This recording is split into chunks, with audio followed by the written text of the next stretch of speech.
Dear English learners, welcome back to our channel Sahastra 26, the magic of English. మేము ఇలా railway స్టేషన్కి చేరుకునేసరికి train వెళ్ళిపోయింది. మేము థియేటర్కి ఇలా చేరుకున్నామో లేదో టికెట్స్ అన్నీ అయిపోయాయి. నేను ఇలా చదువుకుందాము సరే కూర్చునేసరికి కరెంటు పోయింది.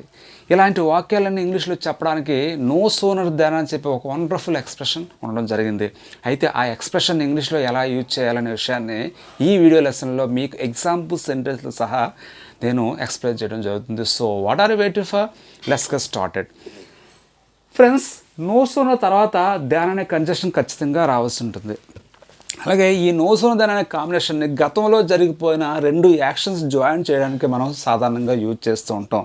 ఇప్పుడు ఒక రెండు యాక్షన్స్ తీసుకుందాం. అదేంటంటే, నేను రైల్వే స్టేషన్కి వెళ్ళాను, తర్వాత ఏమో ట్రైన్ వెళ్ళిపోయింది. ఈ రెండు యాక్షన్ని జాయిన్ చేసి నో సోనర్తో ఎలా చెప్పాలనే విషయాన్ని ఇప్పుడు మనం తెలుసుకోబోతున్నాం. చూడండి, ఫస్ట్ యాక్షన్ ఏంటి? నేను రైల్వే స్టేషన్కి చేరుకున్నాను. I had arrived at the railway station. అది మీకు ఒక డౌట్ రావచ్చు, ఇక్కడ హ్యాడ్ అరైవ్డ్ అని చెప్పి పాస్ట్ పర్ఫెక్ట్ టెన్స్ ఎందుకు యూజ్ చేయవలసి వచ్చింది అని. ఎప్పుడైనా సరే మనం గతంలో రెండు యాక్షన్స్, అంటే గతంలో జరిగిపోయిన రెండు యాక్షన్స్ చెప్పేటప్పుడు మొదట జరిగిన యాక్షన్ చెప్పడానికి ఏమో పాస్ట్ పర్ఫెక్ట్, సెకండ్ టైం జరిగిన యాక్షన్ చెప్పడానికి ఏమో మనం సింపుల్ పాస్ట్ టెన్స్ యూజ్ చేయవలసి ఉంటుంది గ్రామటికల్ రూల్స్ ప్రకారం. కాబట్టి ఇక్కడ నేను ముందు రైల్వే స్టేషన్కి చేరుకున్నాను అంటే ఈ యాక్షన్స్లో ఫస్ట్ యాక్షన్ ఏంటి? నేను రైల్వే స్టేషన్కి చేరుకున్నాను, తర్వాత ట్రైన్ వెళ్ళిపోయింది. అంటే ఫస్ట్ యాక్షన్ ఏంటి? నేను రైల్వే స్టేషన్కి చేరుకోవడం. కాబట్టి నేను ఇక్కడ హ్యాడ్ ప్లస్ V3 అనే పాస్ట్ పర్ఫెక్ట్ టెన్స్ని యూజ్ చేయడం జరిగింది ఫస్ట్ యాక్షన్లో. I had arrived at the railway station. ఎప్పుడు కూడా పాస్ట్ పర్ఫెక్ట్ టెన్స్లో సబ్జెక్ట్ తర్వాత హ్యాడ్ వచ్చి తర్వాత V3 రావడం జరుగుతుంది. V3 అంటే వెర్బ్ యొక్క మూడో ఫామ్. అంటే ఇక్కడ అరైవ్ అనే వెర్బ్ యొక్క థర్డ్ ఫామ్ ఏంటి? అరైవ్డ్. ఇలా I had arrived at the railway station. నేను రైల్వే స్టేషన్కి చేరుకున్నాను. తర్వాత ఏమైంది? ట్రైన్ వెళ్ళిపోయింది. The train left. అయితే ఈ సెకండ్ యాక్షన్ మనం చెప్పేటప్పుడు సింపుల్ పాస్ట్ టెన్స్ యూజ్ చేయాలి. సింపుల్ పాస్ట్ టెన్స్లో ఎప్పుడు కూడా సబ్జెక్ట్ తర్వాత V2 రావడం జరుగుతుంది. V2 అంటే ఏంటి? వెర్బ్ యొక్క సెకండ్ ఫామ్. ఇక్కడ లీవ్ అనే వెర్బ్ యొక్క సెకండ్ ఫామ్ ఏంటి? లెఫ్ట్. అది ట్రైన్ వెళ్ళిపోయిందని చెప్పి మనం ఇలా సింపుల్ పాస్ట్ టెన్స్లో చెప్పాల్సి ఉంటుంది. అయితే ఇప్పుడు ఈ రెండు యాక్షన్స్ని కలిపి నో సోనర్తో ఎలా చెప్పాలి అనే విషయాన్ని చూద్దాం. No sooner I had arrived at the railway station than the train left.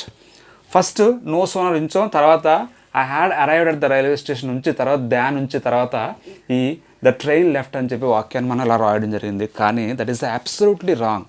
అది పూర్తిగా తప్పు. ఎందువల్లంటే ఎప్పుడైనా సరే మనం సెంటెన్స్ స్టార్టింగ్లో నో సోనర్ యూజ్ చేసినట్లయితే వెర్బ్ ఇన్వర్షన్ జరగాలి. ఆ వెర్బ్ ఇన్వర్షన్ అంటే ఏంటంటే చూద్దాం. No sooner had I arrived at the railway station than the train left అని చెప్పి మనం రాయాల్సి ఉంటుంది. ఎప్పుడైనా సరే స్టేట్మెంట్లో సబ్జెక్ట్, వెర్బ్, ఆబ్జెక్ట్ ఉండడం జరుగుతుంది జనరల్గా. అయితే ఇక్కడ మనం పాస్ట్ పర్ఫెక్ట్ టెన్స్ యూజ్ చేస్తాం. ఆ పాస్ట్ పర్ఫెక్ట్ టెన్స్లో నో సోనర్ని మనం జాయిన్ చేస్తాం. అలాంటప్పుడు ఏం చేయాలంటే నో సోనర్ తర్వాత హ్యాడ్ ముందు వచ్చి, తర్వాత సబ్జెక్ట్ వచ్చి, తర్వాత V3 రావాల్సి ఉంటుంది.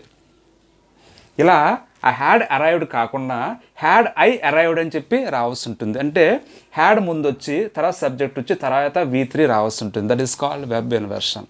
So the correct sentence is no sooner had I arrived at the railway station than the train left. ఇక్కడ చూడండి, ఈ సెకండ్ పార్ట్లో ఎటువంటి చేంజ్ ఉండదు. అలాగా ద ట్రైన్ లెఫ్ట్ అనే వాక్యాన్ని యాజ్ టీజ్గా మనం ఇక్కడ రాయడం జరిగింది.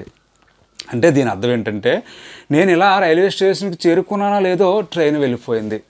నేను ఇలా రైల్వే స్టేషన్కి వచ్చి రాగానే ట్రైన్ వెళ్ళిపోయింది. ఇలా మనం కన్వర్జేషన్లో ఈ ఎక్స్ప్రెషన్ మనం యూజ్ చేస్తూ ఉండొచ్చు. Friends, let me have some examples. No sooner had she read the letter than she started crying. అంటే దీని అర్థం, ఇలా లెటర్ చదవగానే, అంటే ఇలా లెటర్ చదవగానే ఆమె ఏడవడం మొదలుపెట్టిందని చెప్పి చెప్తున్నాం. అయితే జనరల్గా అంటే వెర్బ్ ఇన్వర్షన్ జరగకుండా ఉన్నట్లయితే ఇలా ఉంటుంది వాక్యం. She had read the letter than she started crying. కానీ నో సోనర్ వచ్చినందువల్ల వెర్బ్ ఇన్వర్షన్ జరగాలి. Next example. No sooner had I closed my eyes than I fell asleep. ఇలా కళ్ళు మూసుకున్నా లేదో వెంటనే నిద్ర పట్టేసింది అంటాం. అంటే ఇమ్మీడియట్గా రెండో యాక్షన్ కూడా జరిగిపోయింది. అలాంటప్పుడు ఈ నో సోనర్ అనే ఎక్స్ప్రెషన్ చాలా వండర్ఫుల్గా ఉంటుంది. నో సోనర్ తర్వాత హ్యాడ్ వచ్చి సబ్జెక్ట్ వచ్చి ఇలా V3 రావడం జరిగింది. అయితే ఈ నో సోనర్ దాన్ ప్లేస్లో మనం హార్డ్లీ వెన్ స్కేర్స్లీ వెన్ అని చెప్పి ఇంకో 2 రకాల ఎక్స్ప్రెషన్స్ యూజ్ చేయొచ్చు అదే అర్థంతో. చూడండి, hardly had I seen my father when I ran అవే. ఇలా మా నాన్నగారిని చూసిన మరుక్షణం నేను పారిపోయాను. లేదా scarcely had I seen my father when I ran అవే. ఇలా మా నాన్నగారిని చూసాను లేదో నేను వెంటనే పారిపోయాను. ఇలా మనం నో సోనర్ ప్లేస్లో హార్డ్లీ కానీ స్కేర్స్లీ కానీ యూజ్ చేసి డామ్ ప్లేస్లో ఇక్కడ వెన్ యూజ్ చేసి ఇదే అర్థం వచ్చేలా మనం మరికొన్ని వాక్యాలు చెప్పొచ్చు, రాయొచ్చు. Okay friends, if you want to learn English easily with free of cost, please visit our channel Sahastra 26, the knowledge of English. Thank you so much for watching my videos. Take care. Bye.